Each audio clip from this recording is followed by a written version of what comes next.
हमारे इस YouTube channel के सेगमेंट फास्ट न्यूज में आप तमाम का इस्तकबाल है। इस वीडियो में आप देख सकते हैं कमेंटों में बहुत ज्यादा खबरें। तो आइए शुरू करते हैं वीडियो को और देखते हैं आज की ताजा तरीन खबरें। मां बेटी तालाब में गर्क, नाश निकालने के दौरान रिश्तेदार भी पानी में डूब गया। जिले सिद्दीपेट में अफसोसनाक वाकया। रियासत तेलंगाना के जिले संगारेड्डी के अमीनपुर मंडल के आयलापुर में अफसोसनाक वाकया पेश आया। कपड़े धोने के दौरान मां बेटी तालाब में गर्क हो गए। आयलापुर की रहने वाली मां बेटी लावण्या और यादम्मा इतवार की सुबह मुकामी तालाब में कपड़े धोने के दौरान हादसाती तौर पर तालाब में गर्क हो गए। इत्तला मिलते ही पुलिस मुकामी वाक़े पर पहुंच गई। लावण्या की लाश को निकाल लिया गया, जबकि यादम्मा की तलाश के दौरान इसका भाई एसरैया भी तालाब में गर्क हो गया। मंगल को 8 गवर्नमेंट मेडिकल कॉलेजेस का इफ्तिताह। चीफ मिनिस्टर तेलंगाना केसीआर 15 नवंबर को प्रगति भवन से 8 गवर्नमेंट मेडिकल कॉलेजेस का ऑनलाइन इफ्तिताह करेंगे। इन 8 मेडिकल कॉलेजेस को मेडिकल काउंसिल ऑफ इंडिया ने मंजूरी दे दी है। 15 नवंबर से इन मेडिकल कॉलेजेस में क्लासेस का आगाज हो रहा है। ओहदेदारों ने बताया कि चीफ मिनिस्टर केसीआर प्रगति भवन से इसका ऑनलाइन में इफ्तिताह करेंगे, ताहम इसका अभी तक सरकारी तौर पर ऐलान नहीं किया गया। तेलंगाना हुकूमत ने रियासत के 8 मुकामात संगारेड्डी, भद्राद्री कोत्तागुड़म, महबूबाबाद, नागर कर्नूल, वनपत्री, जगत्याल, रामागुंडम, मंचिर्याल में गवर्नमेंट मेडिकल कॉलेजेस कायम किए हैं। इन मेडिकल कॉलेजेस में मंचिर्याल में 100 MBBS की सीटें हैं। बाकी तमाम मेडिकल कॉलेजेस में 150 सीटें हैं। बहैसियत वज़ीर सेहत टी हरीश राव के 1 साल हुआ मुकम्मल। रियासती वज़ीर फाइनेंस टी हरीश राव ने वज़ारत सेहत का खलमदान कबूल करने के 1 साल की तकमील पर मसरत का इजहार करते हुए कहा कि उन्होंने महकमा सेहत को इनकलाबी तरक्की देने और आवाम को बिलखुसूस दही आवाम को तिब्बी सहूलतों को फराहम करने पर खुसूसी तवज्जो दी है। हरीश राव ने कहा कि तेलंगाना डायग्नोस्टिक मराकज़ के जरिए ताहाल 37,20,000 अफराद के 6,46,00,000 टेस्ट किए गए हैं। स्टाफ नर्स और 1,165 स्पेशलिस्ट डॉक्टर्स के तकर्रुरात के लिए बहुत जल्द नोटिफिकेशन जारी करने का ऐलान किया और कहा कि मरकज़ की जानिब से मुल्क भर में 157 मेडिकल कॉलेजेस मंजूर किए गए हैं, मगर तेलंगाना को एक भी मेडिकल कॉलेज मंजूर न करने पर नाराजगी का इजहार किया और कहा कि अभी भी मरकज की जानिब से तेलंगाना को मेडिकल कॉलेजेस मंजूर किए जाते हैं तो हुकूमत की जानिब से इसको कबूल कर लिया जाएगा। तेलंगाना के महकमे तालीमात में 134 नौकरियों पर तकर्रुरात। तेलंगाना हुकूमत ने महकमे तालीमात में हैदराबाद की 134 जायदादों पर तकर्रुरात को मंजूरी देते हुए अहकाम जारी किए हैं। 24 गेजेट हेड मास्टर ग्रेड 1 जायदादों को मंजूरी दी गई है। इस तरह डाइट में 23 सीनियर लेक्चरर्स, SCERT में 22 लेक्चरर्स, डाइट में 65 मुलाजिमीन के तकर्रुरात को हरी झंडी दिखाई दी गई है। इन तमाम जायदादों पर TSPSC के जरिए रास्त तकर्रुरात किए जाएंगे। आइंदा तालीमी साल से इंटर की तालीम के लिए नया सिलेबस। इंटरमीडिएट की निसाबी तालीम तब्दील होने वाला है, जिस पर आइंदा साल से अमलावरी होगी। नए सिलेबस की तैयारी के लिए कमेटियां तश्कील देने का बोर्ड ऑफ इंटरमीडिएट ने अहम फैसला किया है। वज़ीर तालीम सबीता इंदिरा रेड्डी की सदारत में बोर्ड ऑफ इंटरमीडिएट में एक अहम इजलास मुनक्किद हुआ। नए सिलेबस की तैयारी के लिए मुख्तलिफ मज़ामीन के माहिरीन पर मुश्तमिल कमेटियां तश्कील देने का फैसला किया गया। वाज़ेह रहे कि पहले ही तेलुगु और अंग्रेजी का सिलेबस तब्दील किया गया। इस इजलास में सेक्रेटरी महकमा तालीम V Karuna, secretary inter board Naveen Mittal, vice chancellor Osmania university D Ravindra, vice chancellor JNTU K Narasimha Reddy के अलावा दूसरों ने शिरकत की। सबीता इंदिरा रेड्डी ने ओहदेदारों को हिदायत दी है कि वो तालीमी आगाज से पहले गवर्नमेंट जूनियर कॉलेजेस के स्टूडेंट्स को मुफ्त किताबें तकसीम करने के लिए अभी से किताबों की तबादला का आगाज कर दें। प्राइवेट जूनियर कॉलेजेस को इंटर बोर्ड की जानिब से मुल्हिका करार देने के इक़दाम का संजीदगी से जायजा लें। इसके लिए तवील वक्त लेने के बजाय माह मई तक मुल्हिका करार देने की तमाम तैयारियां मुकम्मल कर लें।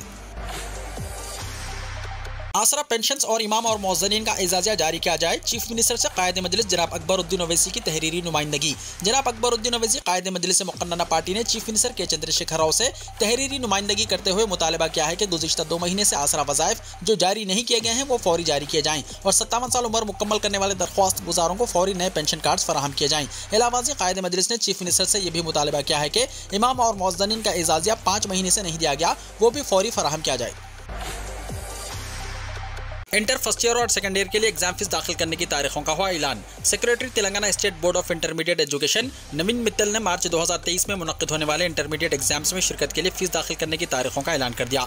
एक अपने प्रेस नोट में जारी करदा बयान में कहा कि इंटरमीडिएट फर्स्ट ईयर और सेकंड ईयर के एग्जाम्स में शिरकत के ख्वाहिशमंद रेगुलर नाकाम उम्मीदवार जनरल और वोकेशनल इस सहूलत से इस्तेफादा कर सकते हैं। जुर्माने के बगैर 14 नवंबर से 30 नवंबर तक फीस दाखिल करने की सहूलत रहेगी। 100 रुपये जुर्माने के साथ 2 दिसंबर से 6 दिसंबर, 500 रुपये जुर्माने के साथ 8 दिसंबर से 12 दिसंबर, 1000 रुपये जुर्माने के साथ 14 दिसंबर से 17 दिसंबर और 2000 रुपये जुर्माने के साथ 19 दिसंबर से 22 दिसंबर तक एग्जाम फीस दाखिल की जा सकती है। उन्होंने बताया कि फर्स्ट ईयर के general course first year general regular के लिए इम्तिहानी फीस 500 रुपये मुकर्रर की गई है, जबकि फर्स्ट ईयर के vocational courses first year vocational और रेगुलर थ्योरी 500 रुपये, प्लस प्रैक्टिकल्स 210 रुपये, जुमला 710 रुपये।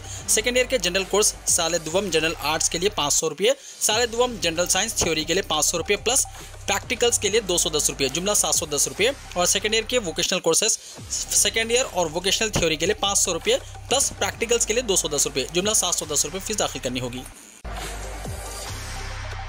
मंगोड़ की सीट हजम नहीं हो रही है, वजीर आजम के इल्जामात बेबुनियाद, रियासती वजीर जगदीश रेड्डी का बयान। वजीर तवानाई जगदीश रेड्डी ने कहा कि मंगोड़ ज़िमनी इंतखाबात की शिकस्त को हजम करने में नाकामी के बाद वजीर आजम नरेंद्र मोदी ने अपने दौरे तेलंगाना के मौके पर चीफ मिनिस्टर के चंद्रशेखर राव के खिलाफ जहर उगला है। उन्होंने मीडिया से बात करते हुए कहा कि हर तरह की सियासी मज़ाहिमत का सामना करने बीजेपी अपोजिशन कायदीन को धमका रही है। इस तरह की हिकमत अमली गुजरात में काम कर सकती है लेकिन तेलंगाना में नहीं। तेलंगाना के अवाम ऐसे हथकंडों का शिकार नहीं होंगे। उन्होंने कहा कि बीजेपी ने हर तरह के हथकंडे अख्तियार किए, इसके बावजूद मंगोड़ में उसे कामयाबी हासिल नहीं हो सकी और कल वजीर आजम की तकरीर में यह मायूसी छलक रही थी। उन्होंने कहा कि वजीर आजम के पास सिवाय चीफ मिनिस्टर पर तनकीद करने के कुछ और नहीं था। जगदीश रेड्डी ने कहा कि वजीर आजम ने रियासत के कई दौरे किए लेकिन उन्हें कभी रियासत के लिए 1 रुपया तक भी अलॉट नहीं किया और ना ही कोई इमदाद फराहम की। मौलाना आज़ाद नेशनल उर्दू यूनिवर्सिटी के डिस्टेंस एजुकेशन निज़ाम तालीम की सूरत हाल इंतहाई बदतर। मौलाना आज़ाद नेशनल उर्दू यूनिवर्सिटी फासिलाती निज़ाम तालीम के जरिए मुख्तलिफ कोर्सेज करवाती है, जहाँ मुख्तलिफ ज़बानों और मज़ामिन में MA कराया जाता है। वहीं डिप्लोमा के 1 साला कोर्सेज भी जारी हैं। तलबा ये कोर्सेज अपने कैरियर के लिए करते हैं, लेकिन मौलाना आज़ाद यूनिवर्सिटी के डिस्टेंस एजुकेशन की सूरत हाल इंतहाई बदतर है कि 1 साला डिप्लोमा कोर्स जिसे 1 साल में मुकम्मल हो जाना चाहिए था, इसका अभी तक सिर्फ फर्स्ट सेमेस्टर का इम्तिहान हो सका है। फासिलाती निज़ाम तालीम के एक तालिब इल्म अनवर शुएब ने बताया कि साल 2020 के सेशन के डिप्लोमा इन मास कम्युनिकेशन का अभी सिर्फ फर्स्ट सेमेस्टर का इम्तिहान हो सका है, जिसे 2021 में मुकम्मल हो जाना चाहिए था। लगता है कि साल 2023 तक ये सेशन चलेगा, जो शर्मनाक है। यही नहीं, अब तक इसके सेकेंड सेमेस्टर की तमाम किताबें भी तलबा को मुहैया नहीं कराई जा सकी हैं। तेलंगाना में ग्रुप 4 की मुलाजिमतों के लिए जल्द नोटिफिकेशन जारी किया जाएगा, वजीर फाइनेंस हरीश राव ने कहा। तेलंगाना के वजीर फाइनेंस हरीश राव ने सिद्दीपेट में KCR फ्री ट्रेनिंग कैंप के जरिए जिस्मानी फिटनेस की तरबियत हासिल करने वाले 300 उम्मीदवारों को अपने खर्च पर दूध, उबले हुए अंडे और फलों की तकसीम के प्रोग्राम का आगाज किया। इस मौके पर उन्होंने कहा कि पुलिस की मुलाजिमत के लिए फिजिकल टेस्ट इम्तिहान कामयाब करना जरूरी है। उन्होंने मरकज की मोदी हुकूमत पर नुक्ताचीनी करते हुए कहा कि मरकजी हुकूमत ने अग्निपथ के नाम पर कॉन्ट्रैक्ट पॉलिसी मुतारिफ करवाते हुए नामुनासिब काम किया है। वजीर फाइनेंस हरीश राव ने कहा कि तेलंगाना हुकूमत जल्द ही ग्रुप 4 की मुलाजिमतों को पुर करने के इक़दाम करेगी, जिसके लिए एक नोटिफिकेशन जारी किया जाएगा। इन तकर्रुरात में 95% मुकामी रिजर्वेशन पर अमल किया जाएगा। उन्होंने निशानदही करते हुए कहा कि जिले भर में उनकी जानिब से KCR मुफ्त तरबियती कैंप से तरबियत हासिल करने वाले 333 उम्मीदवारों ने कांस्टेबल की मुलाजिमतों के लिए क्वालिफाई किया है, जबकि 199 उम्मीदवारों ने SI के ओहदों के लिए क्वालिफाई किया है। इनमें 342 मर्द और 190 खवातीन हैं, जुमला 580 उम्मीदवारों ने क्वालिफाई किया है। उन्होंने उन तमाम को मुबारकबाद पेश करते हुए नेक ख्वाहिशात का इजहार किया। उन्होंने वजाहत की है कि तेलंगाना हुकूमत ने 51,000 मुलाजिमतों के लिए नोटिफिकेशन जारी किया है, जिसमें से 17,000 पुलिस की मुलाजिमतें हैं और ये KCR ट्रेनिंग प्रोग्राम नौजवानों में नया जोश और जज्बा पैदा करने के लिए शुरू किया गया है।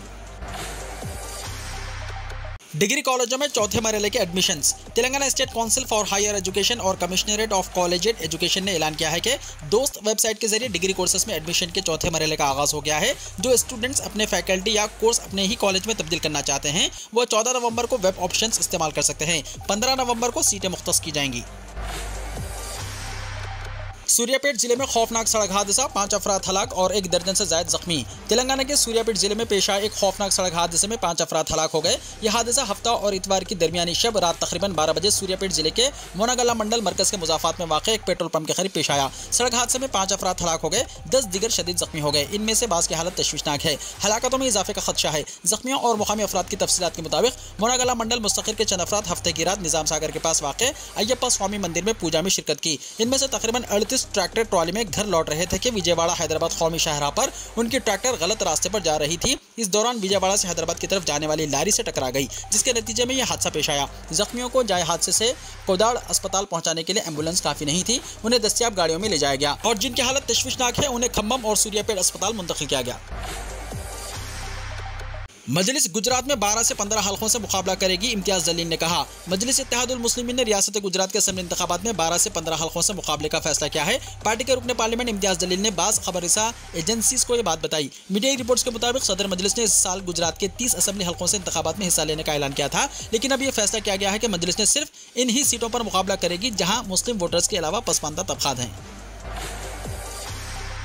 आम आदमी पार्टी ने नहीं दिया टिकट तो टावर पर चढ़कर किया एहतजाज। आम आदमी पार्टी ने दिल्ली म्युनिसिपल कॉर्पोरेशन इंतखाबात के लिए 2 मरहलों में 250 उम्मीदवारों के नामों का ऐलान कर दिया है। जिन लीडरों को MCD इंतखाबात के लिए टिकट नहीं मिला, उनकी नाराजगी आहिस्ता आहिस्ता सामने आ रही है। ऐसे ही एक उम्मीदवार का नाम आम आदमी पार्टी लीडर हसीबुल हसन का है, जो शास्त्री पार्क वार्ड नंबर 213 से तैयारी कर रहे थे। आम आदमी पार्टी ने हसीब को पहले कॉर्पोरेशन में नामजद काउंसलर के ओहदे पर फाइज किया था, लेकिन इस बार कड़ी मेहनत के बावजूद दिल्ली MCD इलेक्शन में आम आदमी पार्टी ने उन्हें टिकट नहीं दिया। अपनी नाराजगी जाहिर करने के लिए हसीबुल हसन ने शास्त्री पार्क मेट्रो के सामने हाई टेंशन टावर पर चढ़कर पार्टी की गलत पॉलिसियों के खिलाफ एहतजाज किया। उनका इल्जाम था कि पार्टी ने रात दिन मेहनत करने वाले फर्द को टिकट नहीं दिया और कागजात भी रख लिए। हसीब ने कागजात वापस न करने की सूरत में खुदकुशी की धमकी भी दी। मौके पर पुलिस पहुंच गई। मामले के तूल पकड़ने के बाद आम आदमी पार्टी के जिले सदर भी वहां पहुंच गए, जिन्होंने हसीबुल हसन को उनके असल कागजात वापस कर दिए, जिसके बाद वो टावर से नीचे उतर आए।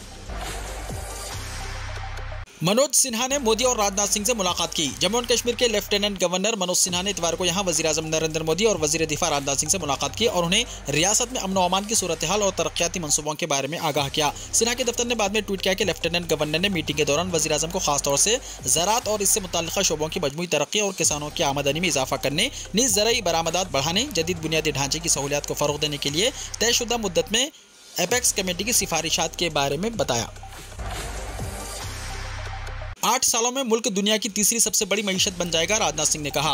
वजीर दिफा राजनाथ सिंह ने कहा कि भारत अगले 8 सालों में दुनिया की तीसरी सबसे बड़ी मईशत बन जाएगा। उन्होंने दावा किया है कि आज़ादी के 100 साल मुकम्मल होने पर यानी साल 2047 तक भारत दुनिया का सबसे ताकतवर मुल्क बन जाएगा। वो इतवार को हरियाणा के झज्जर जिले के बादली असेंबली हल्के के कोलाना गाँव में पृथ्वीराज चौहान के एक बड़े मुजस्समे की नकाब कुशाई के बाद एक जलसे आम से खिताब कर रहे थे। मुंबई एयरपोर्ट पर एक दिन में 32 करोड़ रुपये मालियत का 61 किलो सोना हुआ जब्त। कस्टम की एक टीम ने मुंबई हवाई अड्डे पर एक ही दिन में 2 अलग अलग मामलात में 32 करोड़ रुपये मालियत का 61 किलो सोना जब्त कर लिया। कस्टम टीम ने इन दोनों वाक़यात में 7 मुसाफिरों को गिरफ्तार कर लिया है। इनमें से 5 मर्द और 2 खवातीन हैं। उन्हें मजिस्ट्रेट अदालत ने 14 दिन के लिए अदालती तहवील में भेज दिया है। हिमाचल में 5 दिसंबर तक एग्जिट पोल पर पाबंदी। इलेक्शन कमीशन ने हिमाचल प्रदेश असेंबली इंतखाबात के बाद एग्जिट पोल्स की नशरियात और इशात पर 5 दिसंबर की शाम 5:30 बजे तक पाबंदी लगा दी है। ये इत्तला कमीशन की जानिब से इस सिलसिले में जारी करदा एक नोटिफिकेशन में दी गई है। इलेक्शन से मुताल्लिक किसी भी किस्म का मवाद बशुमुल किसी भी रायशुमारी या किसी दूसरे सर्वे के नताइज इलेक्ट्रॉनिक मीडिया में दिखाने पर पाबंदी होगी। तलाक की खबरों के दरमियान सानिया मिर्जा और शोएब मलिक ने किया बड़ा ऐलान, करने जा रहे हैं ये काम। हिंदुस्तानी टेनिस स्टार सानिया मिर्जा और पाकिस्तानी क्रिकेटर शोएब मलिक ने तलाक की खबरों के दरमियान एक बड़ा ऐलान किया है।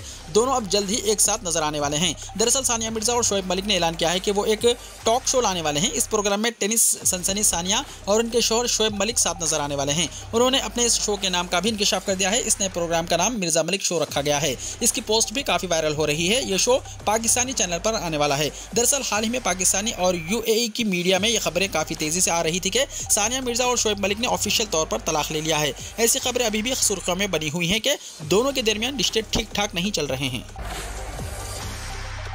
तुर्की की राजधानी इस्तंबुल में बड़ा धमाका, कई लोगों के मरने का अंदेशा। तुर्की की राजधानी इस्तंबुल के इंतहाई मसरूफ रहने वाले इलाके इस्तक़लाल में बड़ा धमाका हुआ, जिसमें कई लोगों के मरने का अंदेशा है। तुर्की की मुकामी मीडिया की रिपोर्ट्स के मुताबिक यह धमाका राहगीरों से भरी रहने वाली सड़क पर हुआ। इस धमाके के बाद कई वीडियोस भी सोशल मीडिया पर वायरल हो रहे हैं, जिसमें बड़ी तादाद में पुलिस एहलकारों और एम्बुलेंस को जाए वाक़े की जानिब जाते हुए देखा जा सकता है। इस्तंबुल के गवर्नर ने एक ट्वीट में कहा कि शहर में धमाके में कुछ लोगों की मौत हुई है और कई जख्मी हुए हैं। तुर्की की मीडिया रिपोर्ट्स के मुताबिक भीड़ भाड़ वाले इस्तक़लाल एवेन्यू में इतवार को भयानक धमाका हुआ, जिसमें 11 लोग जख्मी हो गए। तुर्की की मीडिया ने इतवार को ये जानकारी दी। फुटेज में दिख रहा है कि एम्बुलेंस, फायर ब्रिगेड की गाड़ियां और पुलिस जाए वाक़े पर पहुंच गई हैं। धमाके की वजह साफ नहीं है। सोशल मीडिया पर लोगों ने कहा कि इलाके में दुकानों को बंद कर दिया गया है। अमेरिका में 2 तैयारे हवा में टकरा गए, एयर शो के दरमियान खौफनाक हादसा, 6 हलाक। अमेरिका में एयर शो के दरमियान 2 तैयारों में तसादुम हो गया। अमेरिकी रियासत टेक्सास में डेलास में दूसरी जंग अजीम के वक्त के 2 जंगी तैयारे हवा में एक दूसरे से मुतसादिम हो गए। हादसा इतना खौफनाक था कि दोनों तैयारों के टकराते ही एक तैयारा दरमियान से 2 टुकड़े हो गया, जबकि दूसरा तैयारा मुकम्मल तौर पर तबाह हो गया। फेडरल एविएशन एडमिनिस्ट्रेशन यानी FAA के मुताबिक हफ्ते को अमेरिका के शहर डेलास में आलमी जंग 2 के यादगारी एयर शो का इनेकाद किया गया। इसे देखने के लिए दूर दूर से लोग पहुंच रहे थे। एयर शो चल ही रहा था कि अचानक एक Boeing B-17 flying fortress bomber दूसरे BLP 63 किंग कोबरा फाइटर से टकरा गया। हादसे के बाद अफरा तफरी मच गई। फौरी मौसूला इत्तलात में जाने नुकसान की कोई इत्तला नहीं मिली। वीडियो को लाइक शेयर कीजिए और हमारे इस YouTube चैनल को सब्सक्राइब करते हुए इसके बेल आइकॉन को भी प्रेस कर लीजिए, ताकि ऐसी ही ताज़ा तरीन खबरों का नोटिफिकेशन सबसे पहले आपको मिलता रहे।